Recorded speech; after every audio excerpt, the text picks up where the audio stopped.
Hey everyone, welcome back to Overthinking Out Loud, the podcast where two friends overthink so you don't have to do it alone. I'm Jinny. And I'm Woony.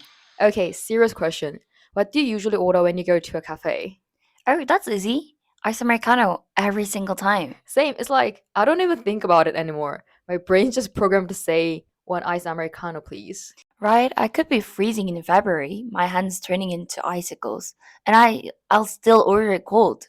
That's so real. Like, I'll be walking in the snow, holding a plastic cup of ice, and thinking, yeah, this is fine. My foreign friend once said that's literally how you can spot a Korean among Asians in winter.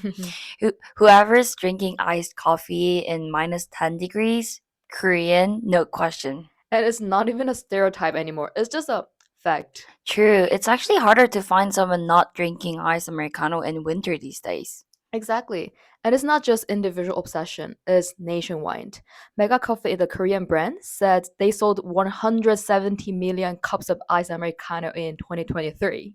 That's ridiculous. That's like, what, 3 cups per person in the country? Probably. And the top three drinks that year were all variations of Americano cold, large cold, and hot in the order. So, yeah, the question is why? Why are Koreans so upset with ice Americano? Because it's not just a coffee, it's a thing. It's an identity, a ritual, a coping mechanism, all in one cup. So let's start with cafe culture. Korea might actually be the most cafe saturated country in the world. Oh, 100%. I read somewhere that Seoul has more coffees that per capita than Seattle. Yeah, and it's not just about coffee. Cafes here are all like second living rooms. You study there, you work there, you date there, you cry there. You break up there. Yeah, it's an emotional support space. But because people are always on the move, takeout culture exploded too. Right? A nice Americano fits that lifestyle perfectly. You don't have to wait for it to cool down. You can carry it everywhere and it lasts longer. Also, is a great match with Korea's 빨리빨리 or hurry up culture. Everything here moves fast. Delivery, public transport, even Wi-Fi. Even emotions sometimes. So true. So this idea of cold, ready-to-go coffee that you can sip while running between meetings totally fits. And the caffeine kick helps people keep up with that speed. Students pulling all-nighters, office workers trying to survive endless meetings. Mhm. Ice Americano is basically their life support. It's almost symbolic. Like, I'm tired, but I'm still moving. That should be printed on the cup. Now, reason number two, food. Koreans, it's spicy, like really spicy. Yeah, if your lips aren't burning, it's not considered a real meal. Exactly. So after eating something fiery like tteokbokki or kimchi stew, people crave something that cuts through the heat. And ice americano does that perfectly. it's ref- it's refreshing, it's bitter, it's like clears your palate. It's like the mouth detox, I feel. Exactly. You can almost feel your mouth saying, "Thank you." And it's not just about the spiciness. Koreans have always loved that roasted, nutty, slightly bitter flavor. Yeah, even before coffee became common, people drank roasted grain teas like barley tea, corn tea, or like buckwheat tea.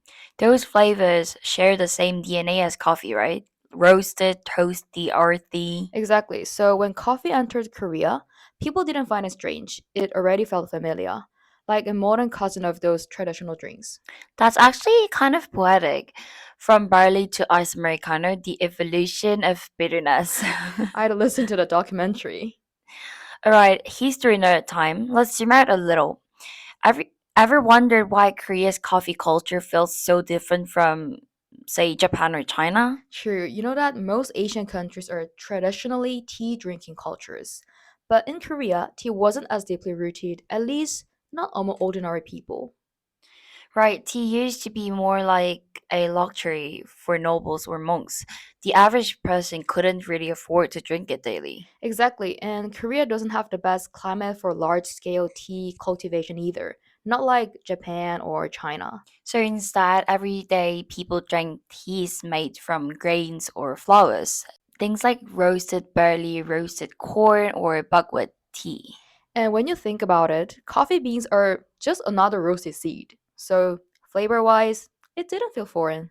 Yeah, it's kind of like how we moved from traditional roasted drinks to modern roasted drinks. Same comfort, just globalized. So when iced Americano became trendy, it wasn't this exotic Western thing. It was like, oh, this feels right. Exactly. Even the bitterness fits Korean taste preferences. A little edge, not too sweet. Right. That might also be why so many Koreans prefer nutty or roasted flavors over like fruity and acidic ones. Mm, We like that deep, toasty comfort more than like sharp, sour notes. totally. It's the same reason a lot of people here choose blends over single origin beans. Smoother, rounder, easier to drink. Yeah, I feel like this says a lot about our collective personality too. Bitter but strong. Okay, now this next one. This is where it gets social. Oh, for sure. Because ice Americano isn't just a drink anymore, it's a statement. Exactly. On social media as part of an identity. 얼주가 I'd rather die than give up ice Americano. That praise is everywhere. And that the memes, like people sitting in snow with a cup of iced coffee, captioned, "This is my truth." Right? It's become its own culture code. Want to grab an iced Americano? Doesn't just mean a coffee. It means less chill or like less talk.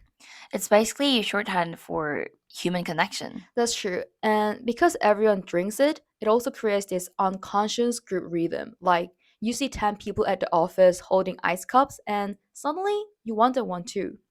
Yeah, you're like, all right, it's that time of day. Totally. That's what psychologists call social proof. We mirror what we see around us even without realizing it. So our summer kind of became a kind of shared ritual.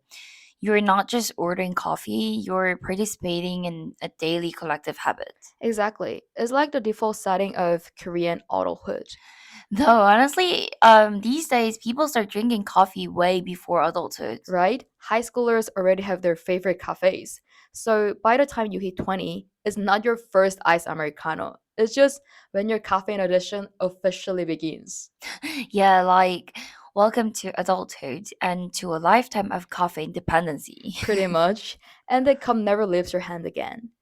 And last but not least, the economics. Yeah, because let's be honest, coffee used to be expensive, Exactly, but the rise of low-cost franchises totally changed that. You can get an iced Americano for under $2 now. and that made it democratic. Everyone could join in. Students, office workers, parents on their way to pick up kids, all holding the same plastic cup. And the large size trend made it even better. You get this huge cup that lasts half the day, still cold even after your third meeting. It's the ultimate coast performance drink. Totally. So now, iced Americano isn't just a treat, it is part of daily survival. It's like hydration, motivation, and identity all in one. Yeah, you're not truly awake in Korea until you've had your iced Americano. Pretty much. It's like national wake up call. So true. So when you think about it, Korea's love for iced Americano isn't just about flavor. It's about speed, history, social rhythm, and even emotion. It's not just coffee, it's a mirror of how people here live, connect, and keep moving. Yeah, it really says so much about who you are. So that's it for today's episode. If you ever found yourself holding an iced Americano in the middle of winter, or wondering why you need one every morning, we'd love to hear your story. Don't just keep it in your head. Say out loud. See ya!